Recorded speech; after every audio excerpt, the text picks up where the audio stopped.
Tiempo para el análisis. Vamos a saludar a Eduardo Irastorza, profesor en OBS Business School. ¿Qué tal, Eduardo? Buenos días. Muy buenos días, un placer estar con vosotros. ¿Cómo valoras ese discurso de Marco Rubio en Múnich? ¿A qué te suena? ¿Se puede hablar de una desamericanización de la seguridad europea? Me suena más de lo mismo. Lo único que cambia es la forma, pero el fondo es exactamente igual. Estados Unidos quiere que los países europeos, y además ha señalado un pequeño detalle que a lo mejor ha pasado desapercibido, ellos individualmente y en grupo. O sea que la estrategia de ese divide y vencerá si negocia uno por uno sigue vigente, sabe que hay países más afines que otros. Bien, pues desea lo mismo que deseaba hace un año, cuando hablaba, en este caso, Vance, ¿no? Que nos paguemos la factura y que le compremos armas. Básicamente va de eso. Eso es lo que está pidiendo a Europa. Y Europa está dando largas en espera de que haya unas elecciones que en Estados Unidos pues den la vuelta a la situación y conviertan a la administración Trump en algo menos operativo. Esas famosas elecciones intermedias. Además, recordemos, bueno, es el modelo, ¿no?, de dependencia europea, uno de los aspectos que más se ha debatido. No sé si crees que es sostenible el actual modelo, estar al paraguas de la seguridad estadounidense. Vamos a ver, el modelo es sostenible en la medida en que Europa resuelva pues una ecuación que lleva sin resolver un montón de tiempo. ¿Somos Europa o somos un montón de países que en función de la situación llegan a unos acuerdos en unos temas y en otros no? ¿Tenemos, como dice Marco Rubio, unos valores que traicionamos o no los tenemos? ¿Tenemos una voz única? ¿Somos realmente, como Kallas decía, creo que fue ayer, ¿no?, anteayer, una voluntad unificadora y la necesidad de una fuerza disuasiva propia? Y creo que ahí está una de las claves de negociación de Europa, la fabricación de sus propios recursos de disuasión nuclear y también convencional, sin depender del armamento norteamericano. Hoy en día es absolutamente imposible, lo sabemos, pero empezar a trabajar en ello se puede empezar a hacer, ¿no? Hoy, mañana. Alemania tiene que volver a retomar su papel en Europa con un peso militar mucho mayor. Es uno de los países desarrollados del mundo más importantes que carece de esas armas. Polonia ya está solicitando ayuda por parte de Estados Unidos para tener su propia fuerza de disuasión particular nuclear. Y, sinceramente, la OTAN en estos momentos, su mayor problema es que no sabe qué es, ni a dónde va, ni qué es lo que quiere con precisión. No hay un consenso. Hay un acuerdo tácito entre Partido Popular y Partido Socialista que deja al margen a una enorme masa de población descontenta con la clase política de Bruselas, una clase política que normalmente no es votada ni elegida por nadie y que administra nuestras vidas. Si hubiera menor involucración estadounidense, ¿podría hacer frente a la amenaza rusa a Europa? Depende cómo. Depende cómo. Depende, en primer lugar, cómo plantease el ataque Rusia. Si Rusia se plantea un ataque nuclear, pues la verdad es que la guerra duraría lo que dura un telediario, duraría mucho más. Es cierto que tanto Reino Unido como Francia tienen un poderosísimo arsenal nuclear, pero también Rusia ha desarrollado sistemas de misiles muchísimo más rápidos. Es decir, en este caso, quien dé el primer golpe es absolutamente determinante. Respecto a un ataque convencional, lo veo extraordinariamente complicado, porque no hay suficientes rusos para tanto europeo. ¿Qué quiero decir? Que ocupar Europa o vencerla militarmente no llevaría más que a un conflicto que debilitaría a Rusia.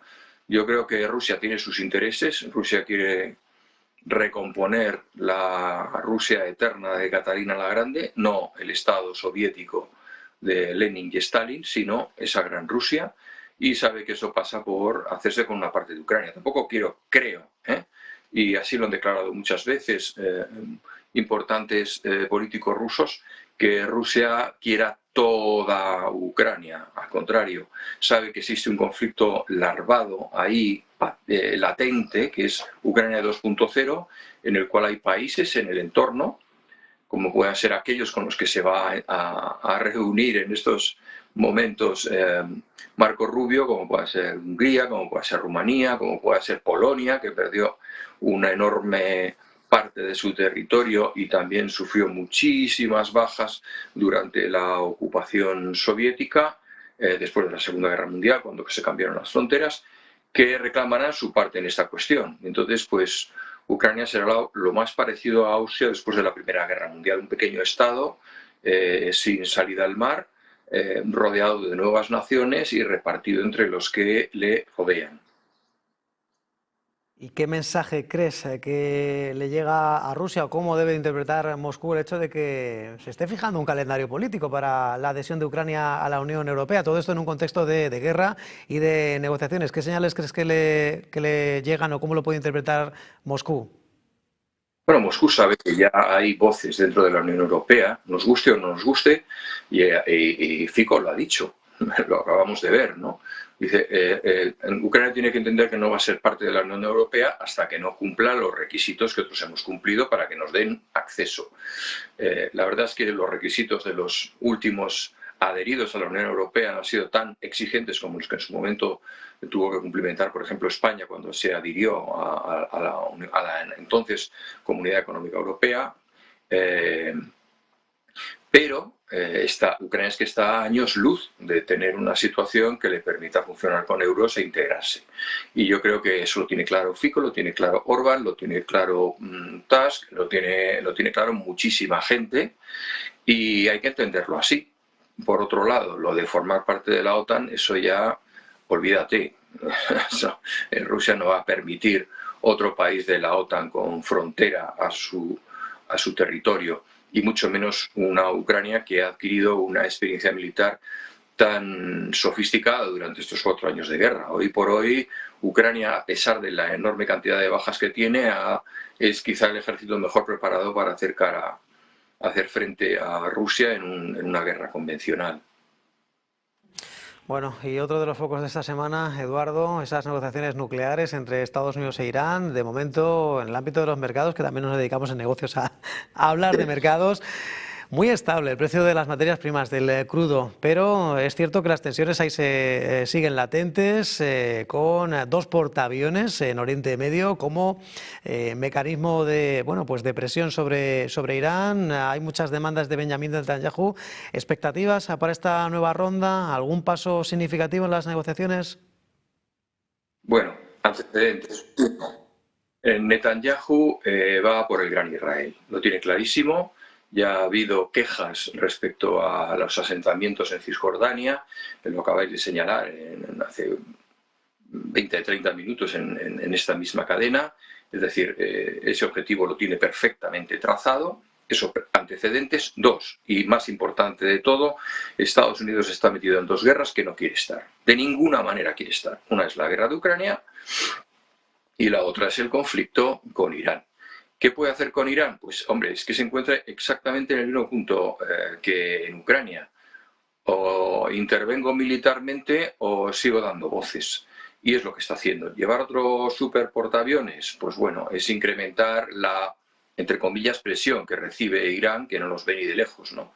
Desde luego su población. Pero sobre Estados Unidos todavía pende la amenaza de que, en caso de un conflicto, la capacidad de asumir daños por parte de los iraníes es muy superior a la que tienen los Estados Unidos. ¿A qué me refiero? A que lanzaría todo lo que tiene Irán, y tiene misiles hipersónicos, no nos olvidemos.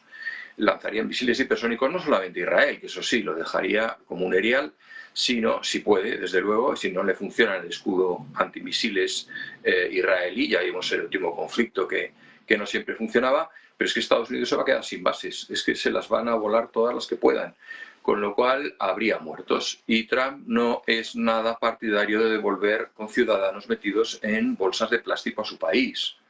Entonces, ¿qué es lo que puede hacer? Pues mandar más barcos, controlar el tráfico marítimo, más medidas económicas una tras otra, como ha estado haciendo con Ucrania, exactamente igual.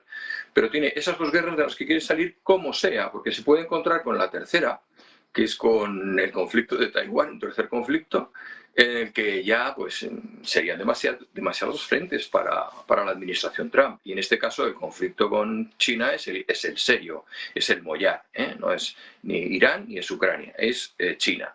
Y toda la diplomacia norteamericana y toda la aproximación hacia Rusia bajo cuerda que está llevando Donald Trump va en la línea de sé que algún día me voy a tener que pegar con China.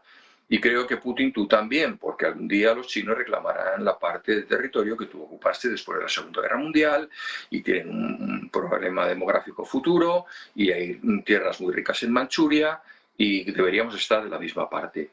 Con lo cual, yo creo que de estas reuniones, en el caso de Ucrania, Ucrania debería aprovechar y coger el último tranvía, que diría Tennessee Williams, para la paz que le queda, porque cada vez que ha habido desde los acuerdos de Minsk hasta las sucesivas ofertas que se le han hecho, siempre ha sido a peor la situación después del rechazo. Yo creo que en este caso es la última salida digna que le queda, más aún después de que el ministro de Energía, su ministro de Energía, ha sido pillado huyendo del país para evitar ir a la cárcel por corrupción. Yo creo que es el primero de una larga ristra.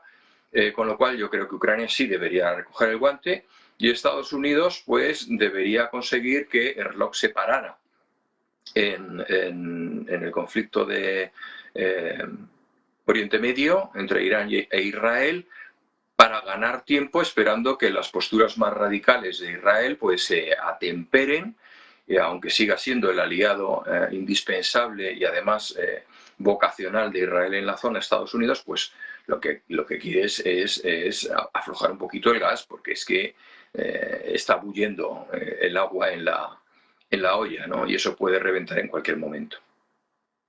Eduardo Irastorza, profesor de OBS Business School, gracias por esta lectura. Ya veremos cuando llegue el mes de abril esa reunión capital entre Xi Jinping y Donald Trump con la cuestión de Taiwán. Buen día, un abrazo. Igualmente.